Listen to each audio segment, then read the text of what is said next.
আমরা শুনছি এক নজরে কোরআনের সূরা জুমআর। তো সূরা জুমআর যে শানে নজুল রয়েছে সেটি যদি আমরা শুনি, মাদানী যুগের শুরু থেকেই ইহুদিরা মুসলিমদের বিরোধিতা করে আসছিল। আল্লাহ রাসূলকে তারা কখনোই মেনে নিতে পারেনি, কারণ তাদের আশা ছিল নবী রাসূল যদি আসেন তাহলে তাদের বংশ থেকে আসবে।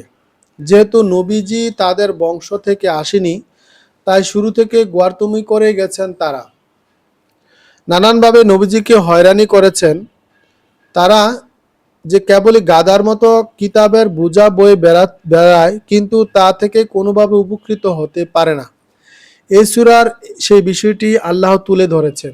এছাড়া তাদের নানান অযৌক্তিক দাবির সমালোচনা করা হয়েছে এইখানে।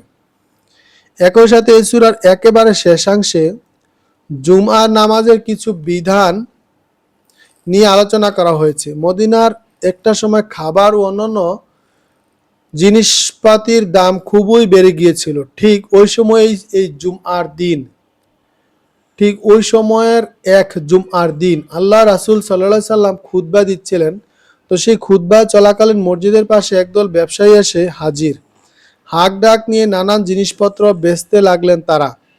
খুতবা শোনা শেষ করে গেলে হয়তো কোনো কিছুই পাওয়া যাবে না, এই ভেবে রাসূল সাল্লাল্লাহু আলাইহি সাল্লামকে খুতবারত অবস্থায় রেখেই প্রায় সবাই সেই দিকে ছোটেন। এই কাজটি আল্লাহ অপছন্দ করেছেন, আর তাই ভবিষ্যতে যাতে এমনটা না হয় সেই ব্যাপারে নির্দেশনা দিয়েছেন। এই সূরার শেষে কয়েকটা আয়াত তিনি নাজিল করেছেন। বোরহানুদ্দিন বিকাই 20-44 নম্বর আয়াত। আমরা শুনছি সূরা জুমার এক নজরে কোরআন থেকে।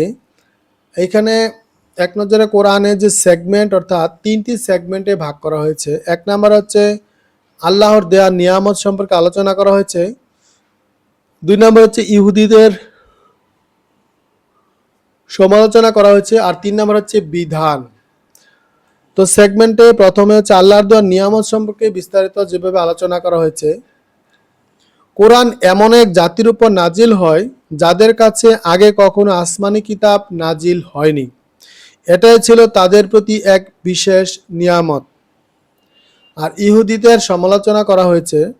ইহুদিরা কেবল গাধার মতো বুকে পিঠে তাওরাত বই নিয়ে বেড়ায়, কিন্তু তা থেকে কোনো শিক্ষা নেয় না। আর বিধান হচ্ছে আল্লাহ তাআলা এই সূরার একেবারে শেষের অংশে জুমআর নামাজের বিধান জানিয়ে দেন।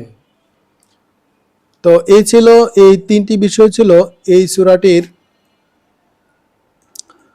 আর এখানে সূরাটির ফজিলত সম্পর্কে আলোচনা করা হচ্ছে। জুমার নামাজের তিলাওয়াত করা সুন্নত। আবু হুরায়রা রাদিয়াল্লাহু থেকে বর্ণিত, আল্লাহ রাসূল সাল্লাল্লাহু আলাইহি সাল্লাম জুমার দিন ফজর নামাজে সূরা সাজদা, সূরা দাহর পড়তেন, আর জুমার নামাজ পড়তেন সূরা জুমআ ও সূরা মুনাফিকুন দিয়ে। মুসলিম শরীফ 877 নাম্বার এবং 879 নাম্বার। কজ অফ ইফেক্ট, অর্থাৎ কজ অ্যান্ড ইফেক্ট সম্পর্কে আলোচনা করা হয়েছে। আমরা এমন এক সত্তার কাছে ফিরে যাব যিনি অদৃশ্য এবং দৃশ্যমান সবকিছুই জানেন। তাই কারা বাইরে ভালো মানুষ সেজে থাকে আর গোপনে আল্লাহকে ভুলে যায়, সে ব্যাপারেও তিনি ওয়াকিবহাল।